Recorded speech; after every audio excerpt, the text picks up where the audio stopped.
There's a hadith which is related by Imam Ahmad in his Musnad and Ibn Hibban and a number of others.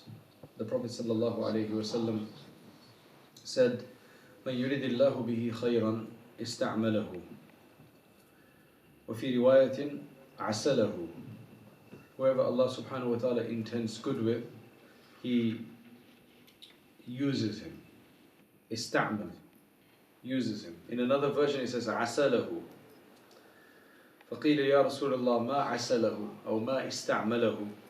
So they asked, Ya Rasulullah, what does that mean? How does he استعمال or عسل? How does he use them?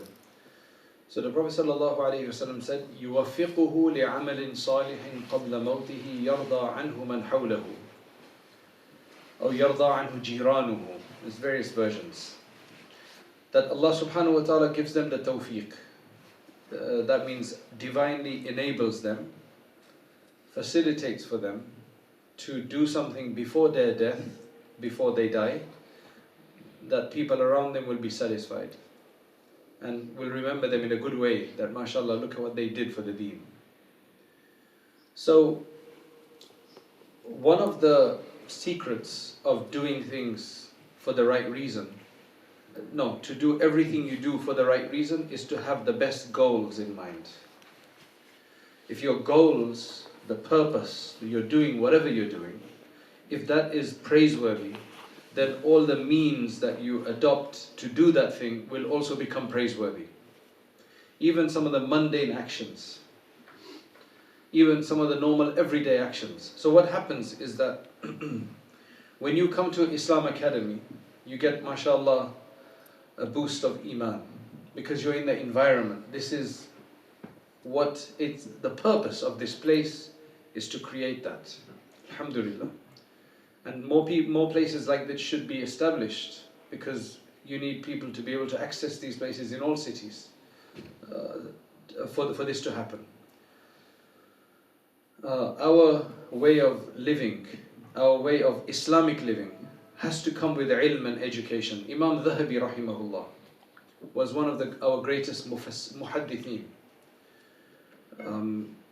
He was asked, what is the greatest afa and problem that people will generally deal with, and will probably create the biggest problem for them? What is the greatest afa? What is the greatest problem that Muslims will generally face? What do you think it is?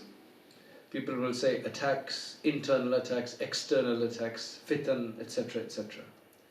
But to be honest, that's just the nature of the world. The world will do its thing. You will have problems, you will have selfishness, you will have murder, you'll have qatl, you'll have tyranny in the world. Now, human beings, or as Muslims, we have certain commands. Awamir, as they call in Arabic. You must do this, you mustn't do that. These are things that we have a choice. So we're told, aqimus salah, establish prayer. We have a choice. Do we want to pray? We don't want to pray. That's a choice, right? Of course, we want to take the choice that we should pray. La taznoon, wa la taqrabu zina. Do not get close to zina. Again, it's a choice. Do I want to do it? Don't I want to do it? I'm at work, and there's a lot of, there's a lot of flirting.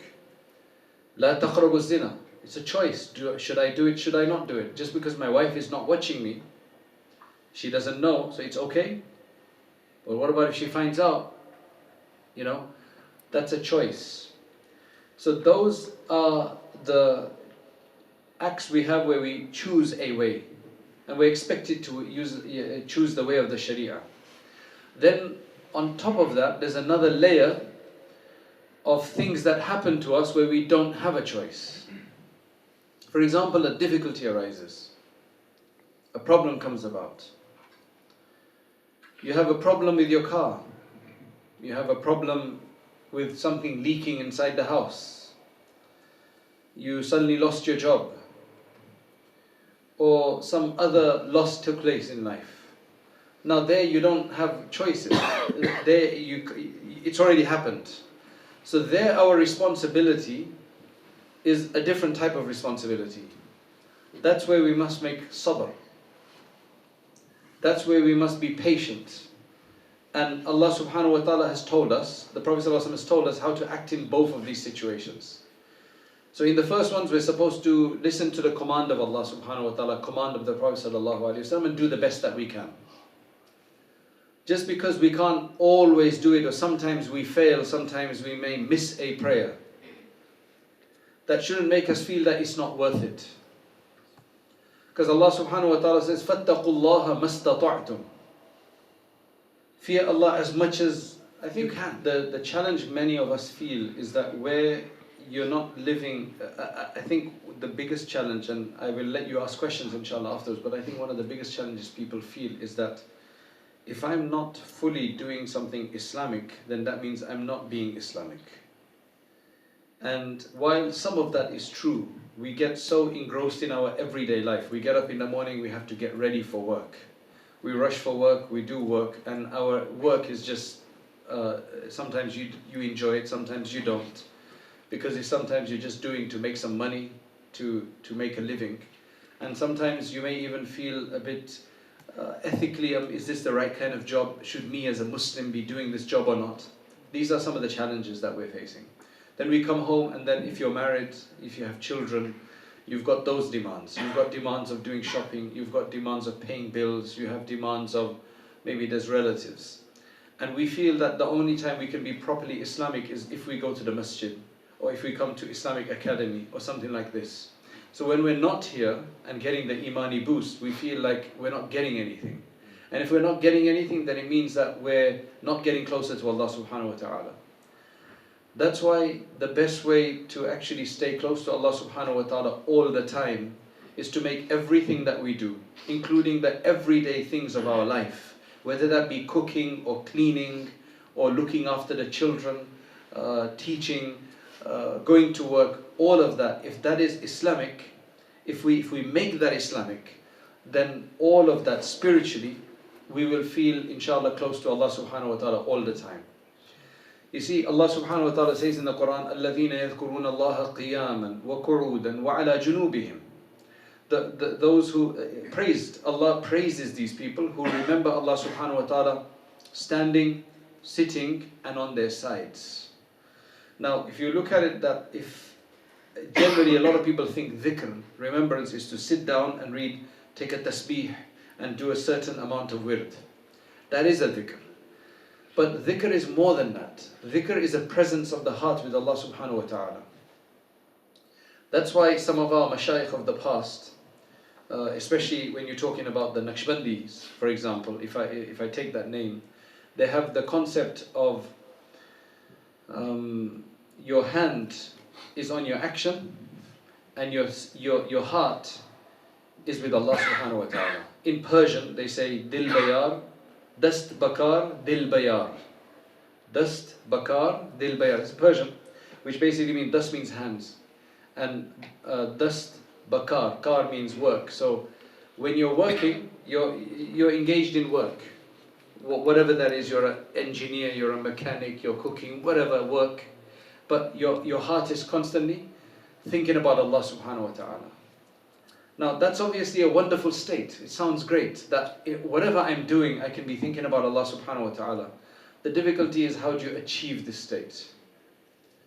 Because then it becomes a hal, that becomes your state, second nature.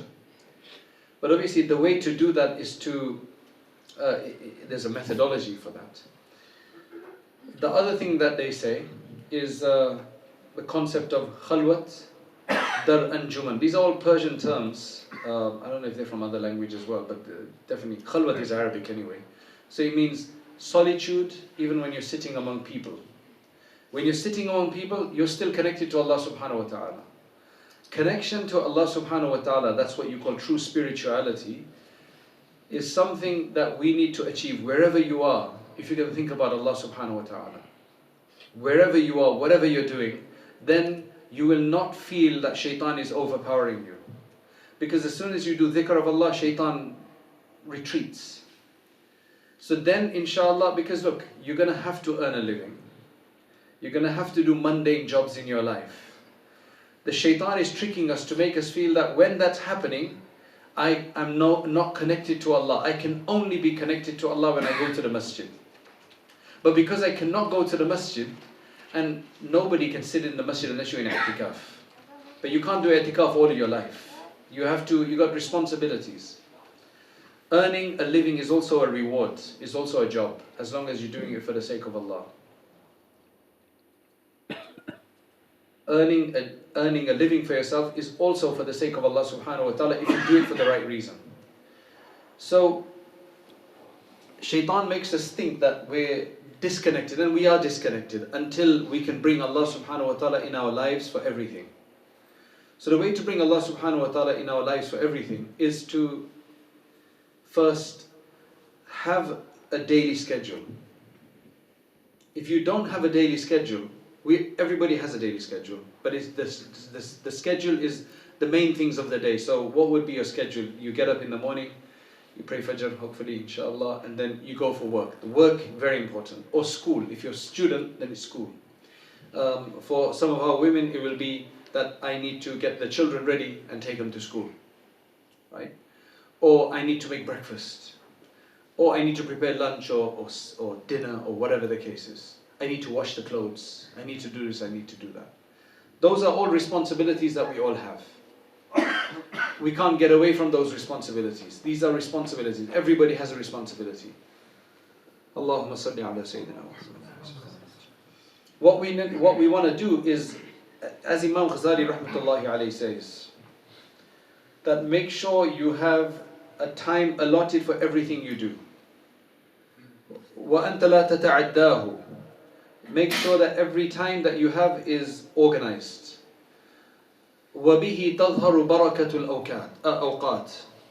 And if you are organized and you have a time for everything, only by then will the blessing in your time appear.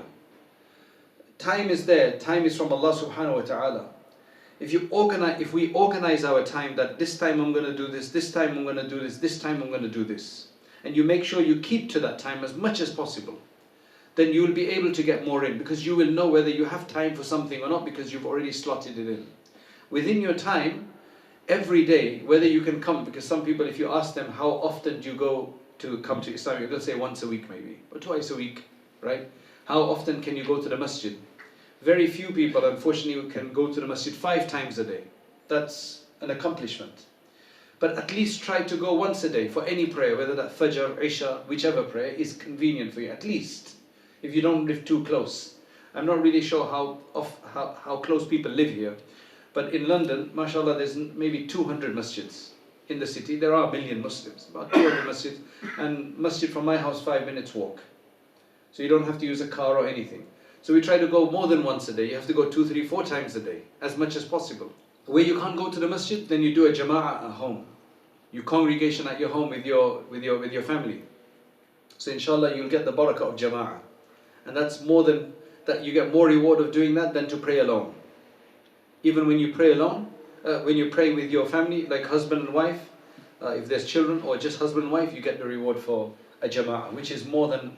So according to one riwayah, it's at least 15 times the reward. Masjid is 25, 27, but to pray anywhere else with a jama'ah is at least approximately 10 or 15 times the reward, as mentioned by Ibn Hajar, rahimahullah. So we need to, how long are we going to wait for this utopian idea that I'm going to be able to be in a masjid all the time, right? That could take years until you retire, hopefully.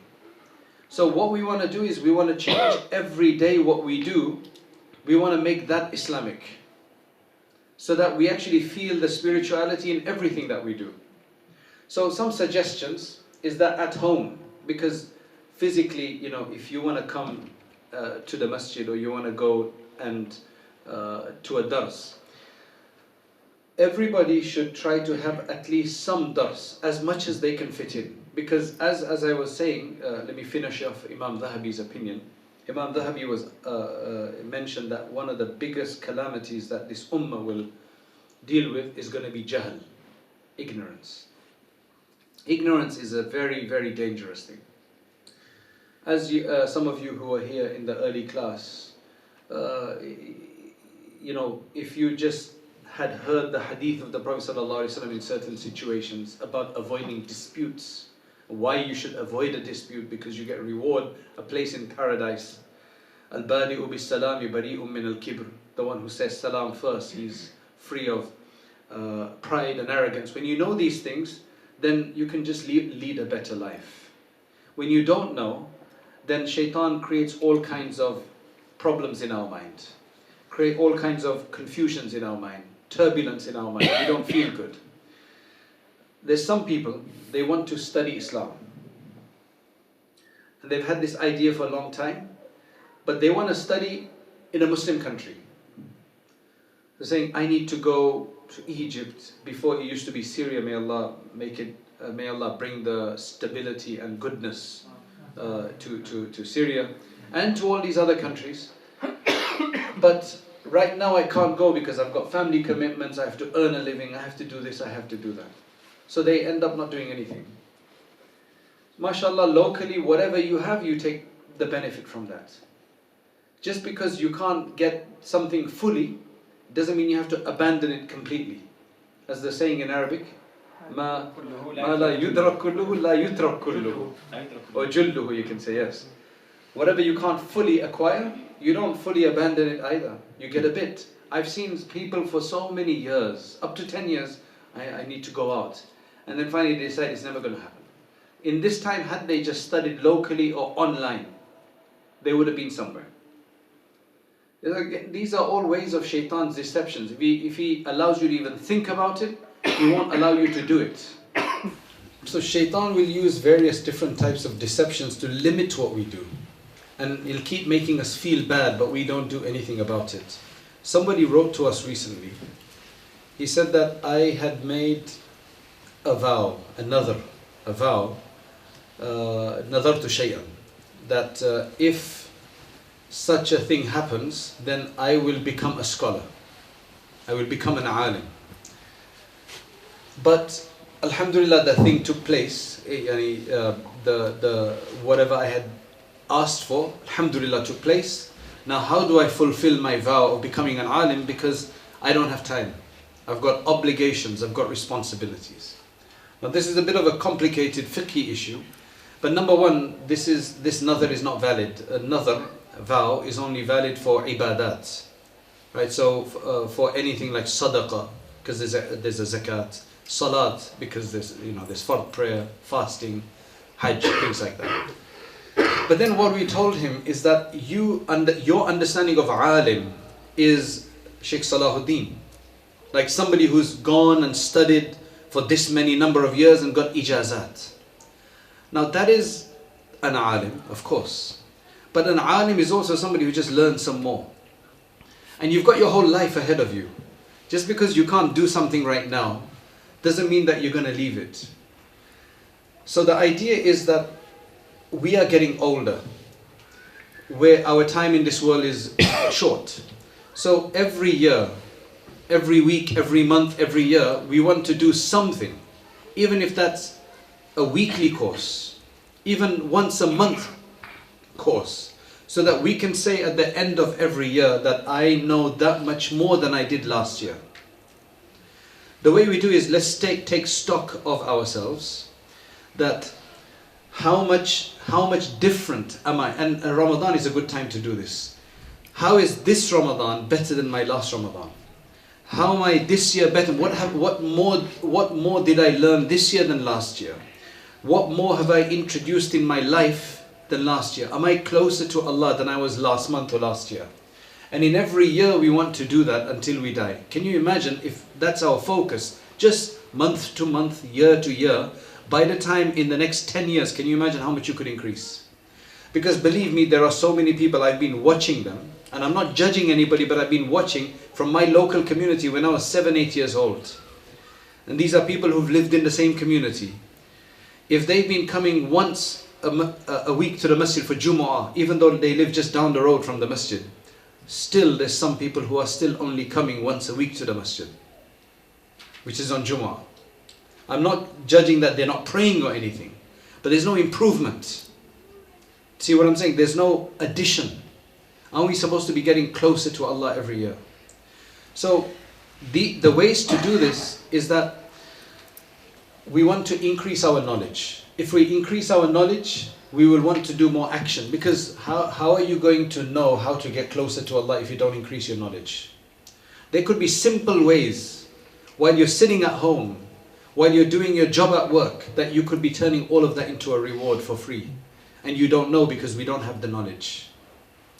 So we're losing opportunities. Right now it's coming to the end of year, so there's a lot of sales, a lot of offers, a lot of specials.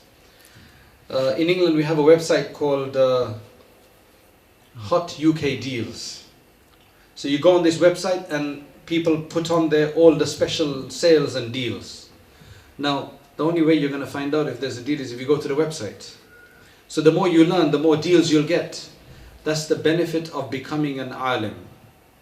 Now, don't think that I must spend 5-7 years to become an alim if you can't do that. That would be ideal, but if you can't do that, then just take 1 course, 2 course, take a book, read it at home with your family.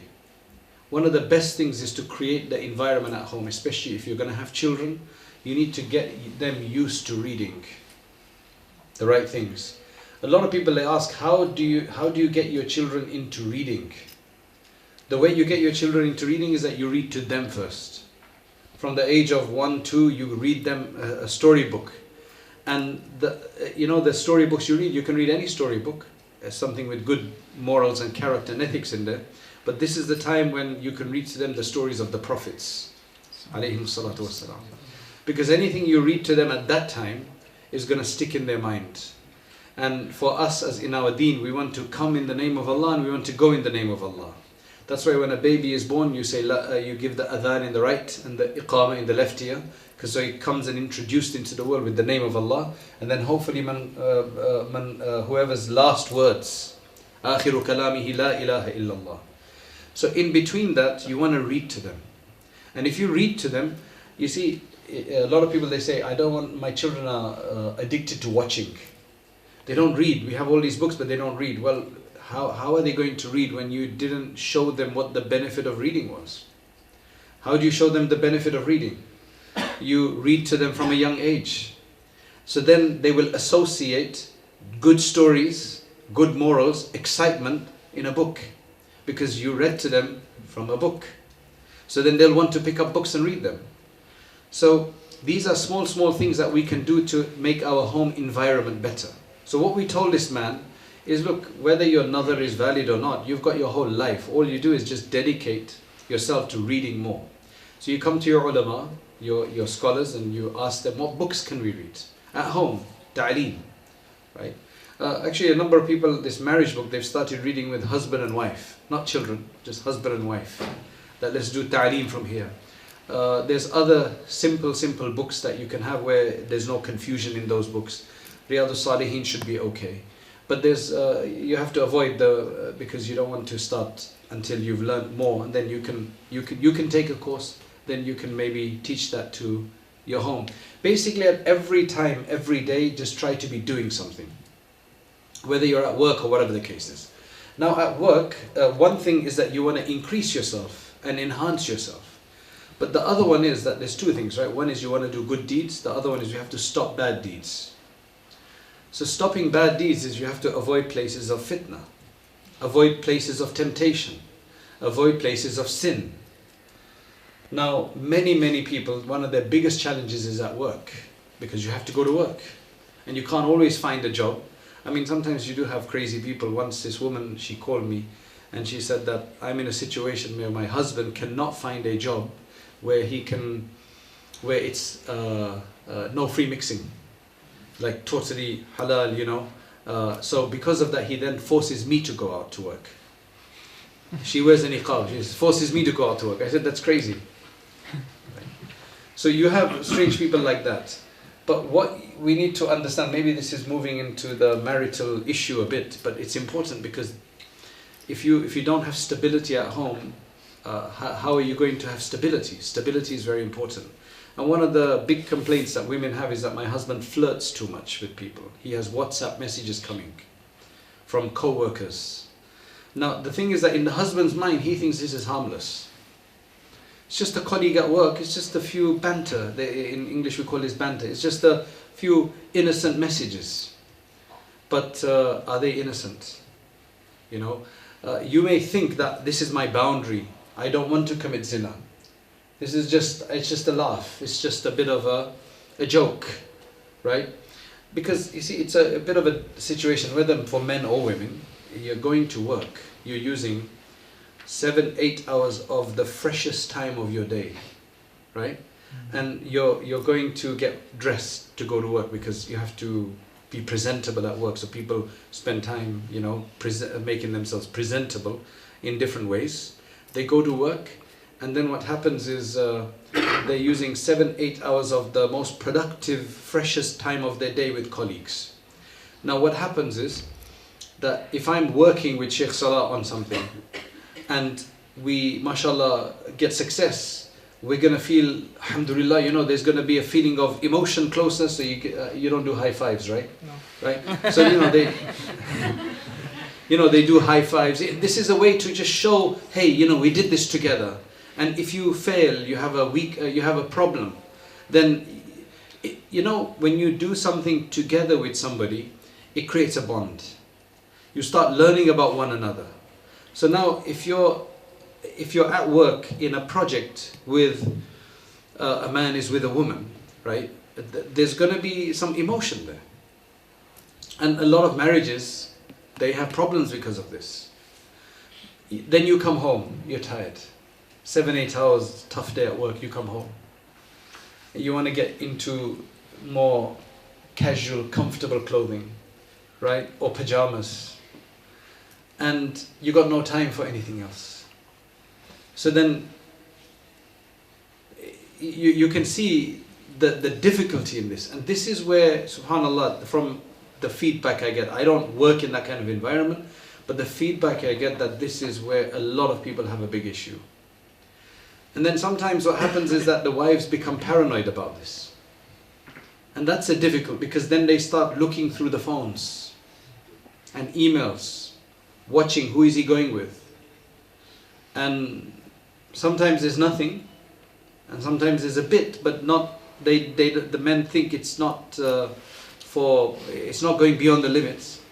But this is where it creates a lot of difficulty. That's why we want to do the best that we can. We want to do the best that we can, and you have to avoid the wrongs and focus and invest on what we have at home. So that's why jahala and ignorance will be one of the biggest calamities, because with ignorance we can't improve our character. With ignorance we can't improve our worship.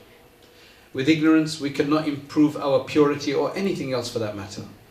Because for akhlaq, right, we as I mentioned earlier, but there's new faces here, we're all created with different character. So for example, our brother Hassan, he may be very generous by nature, right? Some people, they're very generous, but they're very angry, meaning they get angry quickly. Some people, they're very calm, but they were very stingy. So they got one positive, they got one negative trait, right? Allah creates all of us with different traits.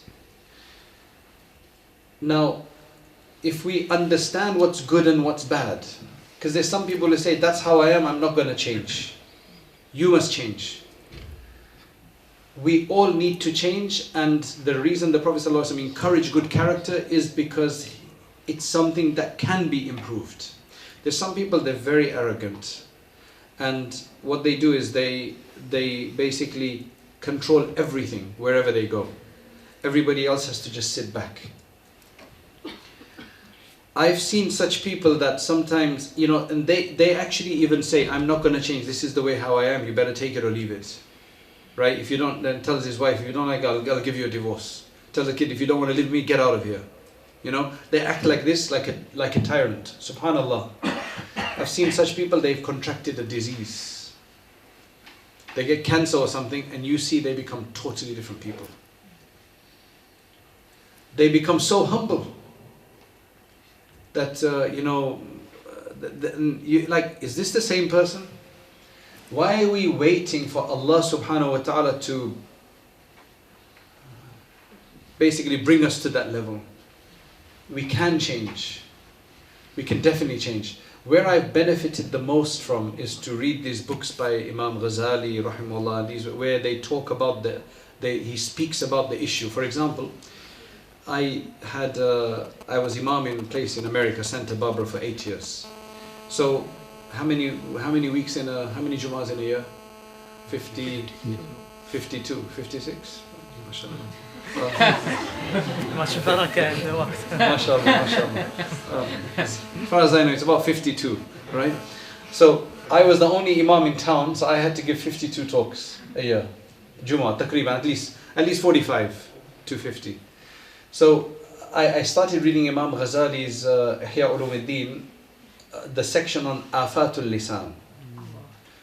There's 20 afat, 20 calamities of the tongue he mentions. And he explains each one from hadith, from Qur'an, from hadith, from stories, and then the cures and stories and everything like that. And it's huge benefit you get from that. Because he talks about the various different, one is ghiba, one is namima, right? Tail-bearing, backbiting, swearing, cursing, tashadduq fil kalam, I mean the pretensive speaking, and all of these things. If you don't know, we could be doing these things and we don't know. So we don't know it's bad.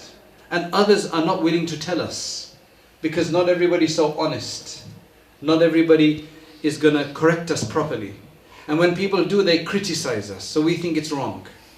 You have to remember, anytime somebody criticizes you, there's going to be exaggeration in there, but minus 30, 40%, at least 50, 60% should be correct. Otherwise, why would they criticize you? They can't criticize you for nothing. Generally, when people criticize you or insult you, generally there's a bit of truth in there and a bit of exaggeration. So we have to learn from these things. So inshallah, that will make us better people in our akhlaq, in our character, and that is Islamic. I don't know how to give da'wah to the Muslims. Like, when sitting with somebody, you just can't start speaking to them about Islam, brothers. You must become Muslim, and it's the wonderful deen. Some people, mashallah, they do this naturally. I find that difficult.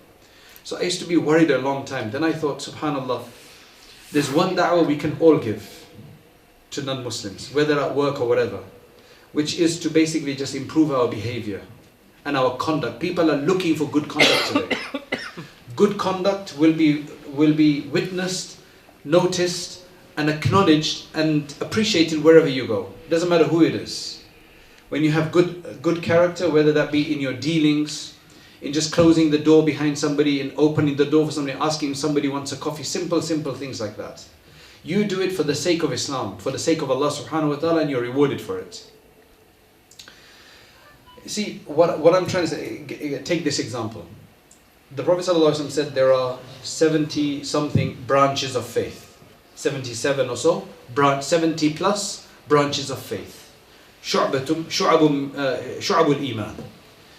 And in there he said, أعلاها كلمة لا إله إلا الله. And أدناها is إماتة الأذى عن الطريق. والحياء شعبة من الإيمان. So only 3 things are mentioned here. There's 70 something branches, and some ulama, they've tried to put them together, like Imam Bayhaqi, to explain all of them, and so on. It says the highest one is to say La ilaha illallah Muhammadur Rasulullah. That's the highest branch of iman. A branch of iman means that once you have iman as the essence of your belief, then these are the branches that it will sprout. These are you can say, the actions that will come out of it. So obviously, La ilaha illallah, I declare, Man ahsanu qawlan mimman da'a ilallah wa amila saliha wa qala innani min al-muslimin. Who better in speech, right? Except the one who invites to Islam, and at the end Allah says, and who says, I am from the Muslims, proudly, I am from the Muslims. Both in statement, in qawl, and amal, in action. So that's kalima la ilaha illallah. The lowest degree is to move something aside that's going to harm people. So for example, yesterday, I was in a part in London, and they have, these bikes you can hire.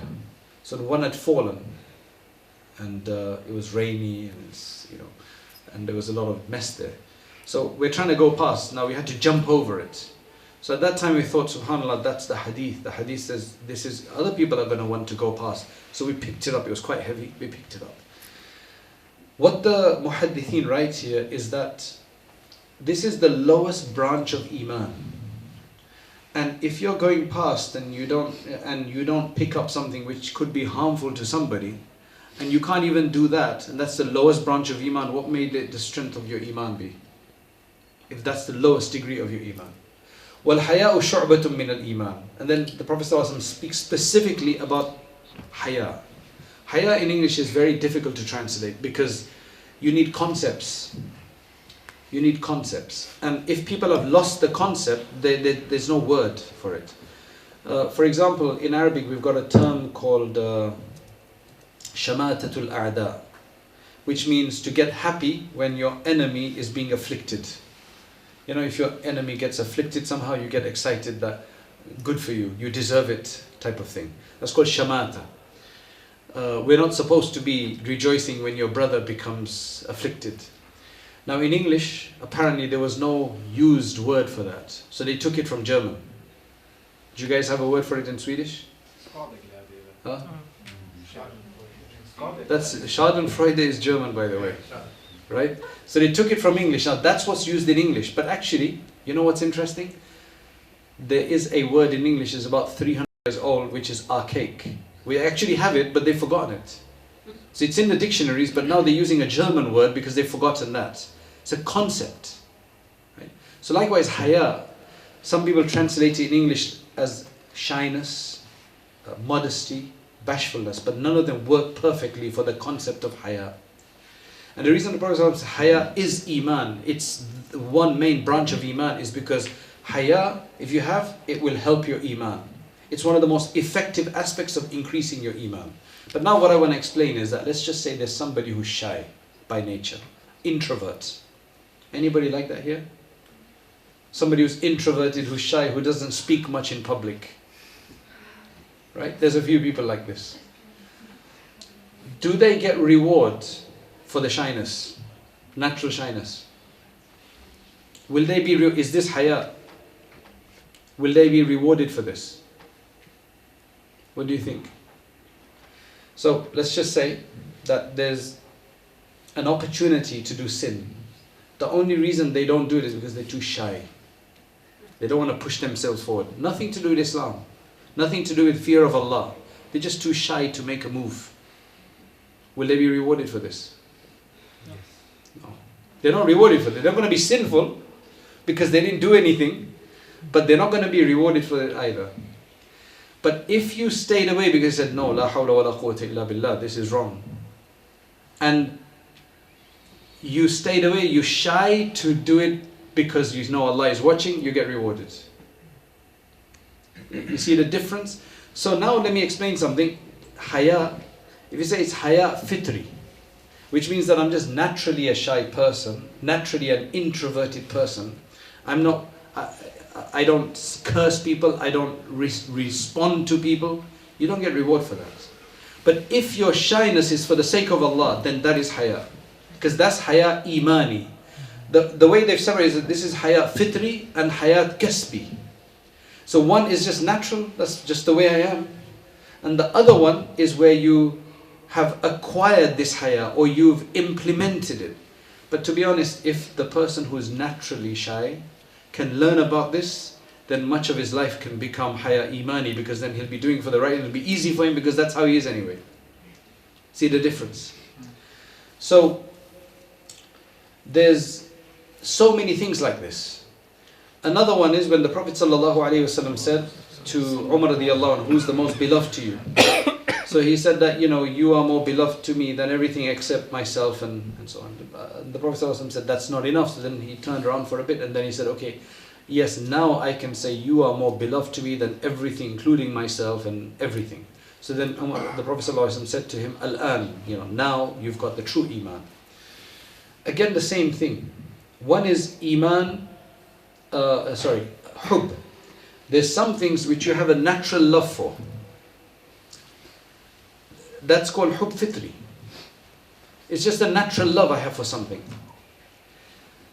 If you have no natural love for prayer or solitude or dhikr, then we need to create that. Hub kasbi, you call that. How do you create love for something? Because inshallah, if we can create love for deen, that becomes easy when you do something out of love. How do you create love for something? You look at its qualities. Earlier on today we discovered that the way you love something, what is love? Love is an inclination towards beauty. Love is an inclination towards something that you will benefit from. That's what you call love. So now if you can convince yourself that Islam, Iman, Allah subhanahu wa ta'ala is beneficial for me in this world and the hereafter, you will automatically become inclined towards it. But how are you going to understand that? How are you going to create that? With knowledge. The more you read the Qur'an. The more you read the hadith, the more you read and listen to the durus, you start seeing the beauty, you start seeing the benefit that it's only Allah that can help me for sure in the hereafter. In this world I think lots of people can help me. Really it's Allah, but we look at asbab, zahira, so in the hereafter. So the benefit of that is that even a medicine that you don't like, that is bitter, if you start looking at the benefits of it, slowly, you will start to like to take it. And this is the way the world works. You have to get yourself to love something, to prefer something for you to be able to bring it into your life. So now, what we want to do is in our life, we want to try to introduce some adhkar in our life. Because ala bi dhikrillahi tatma'innul qulub. To be honest, the heart needs the dhikr of Allah. And if we don't have it, then we're going to be like a fish out of water. But we still don't want to do a dhikr because we just don't realize that, because it's difficult. Shaitan doesn't want us to do it. However, it's difficult. If we tell you that, all you have to do is 100 istighfar in the morning and evening. 100 salawat on the Prophet ﷺ in the morning and evening. The Prophet ﷺ has done so much for us. Can we not even do a bit of salawat in the morning and evening for him? Whereas our whole iman, if we see the value of it, it's because of him. A bit of Quran, a bit of meditation. That's all you need to do. But it's difficult to bring that in your life because there's too much competition. The competition is too much. Everything we do, we already have enough time that we do this. What do you think the majority of people spend and waste the most time in? One of the biggest waste time is the phone today. I remember once I had to get somebody's phone number, and a scholar's phone number, and I hadn't saved it, but I know he's on a group I'm on. But that group is one of the few groups that I actually read all the messages, and there were 2,000 messages. 2,000, but it was after Ramadan I think, so I hadn't read them, and I tried to read all the messages, so that's the only one I'll read it one day. Now I need his number, so now I have to look at the messages, make sure I read all of them, because otherwise they go to the bottom and you have to go back up to look for them. So I started about 11 o'clock at night. I said, okay, I'll quickly read it and I'll get his number so I can contact him. 1.5 hours for 2,000 messages. And if you actually look, depending on how many groups and messages you're on, it's hundreds and hundreds and hundreds and thousands of messages a day. That's a big waste of time. A lot of people, they come, believe me, they don't say, I don't have time for the deen. I want to do it, but I don't have time to read Quran. I don't have time to do this. And you know what? They do have time. They don't have time because it's all occupied, but it's not occupied with the right thing. If you really put your hand on your heart, you will notice that we waste too much time nowadays. It is so easy to do it. Somebody on WhatsApp sends you a video of something useful, maybe interesting. So I start looking at it. And I finish that video, there'll be 10 other ideas that pop up. And it's very clever. The algorithms, they know what you watch, so they know, and it'll be generally things that you've seen before. So your nafs will go back to it, you start seeing that, and let me just see this one, then let me see this one, and a few hours have passed just like that. And we say we don't have time. That's exactly what it is. We just don't have time because we're just too occupied in wasting our time.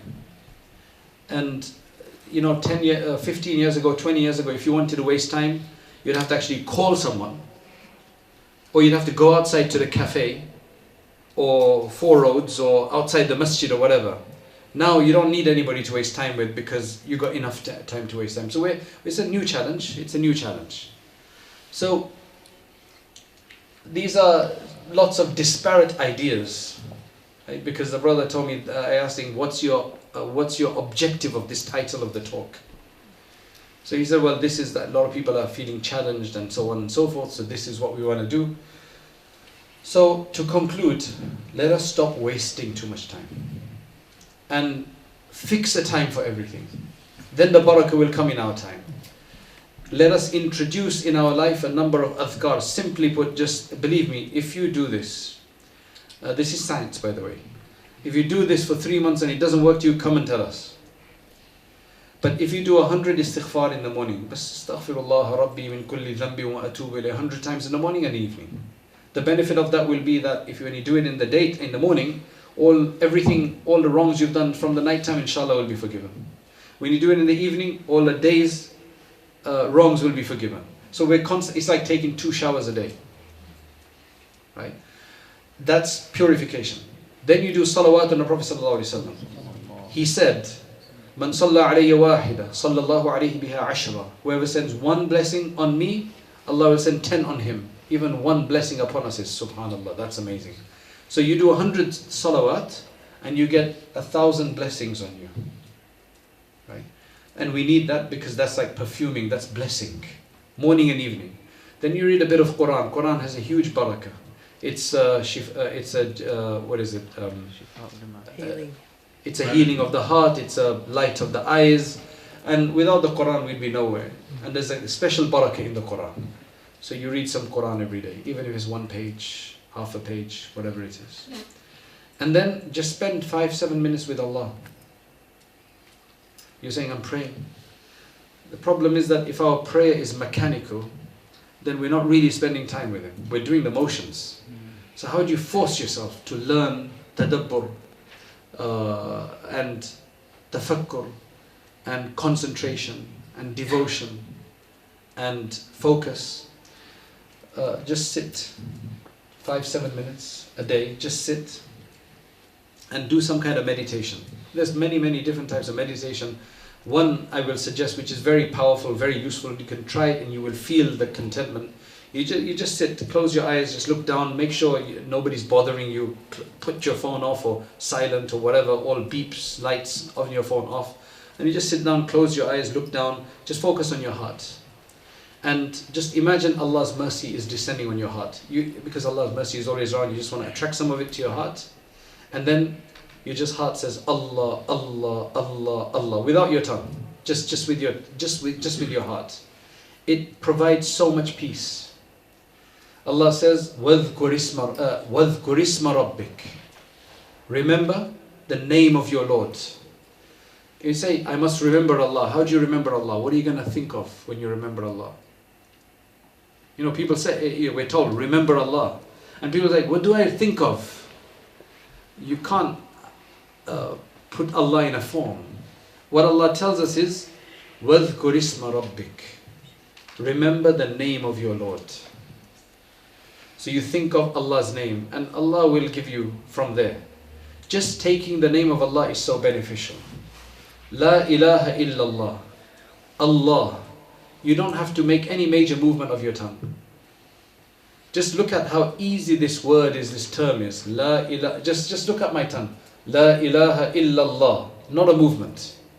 You could be sitting on a bus, on a tram, however you go to work, you're saying La ilaha illallah. Nobody even needs to know, but mashallah, there you are connected to Allah.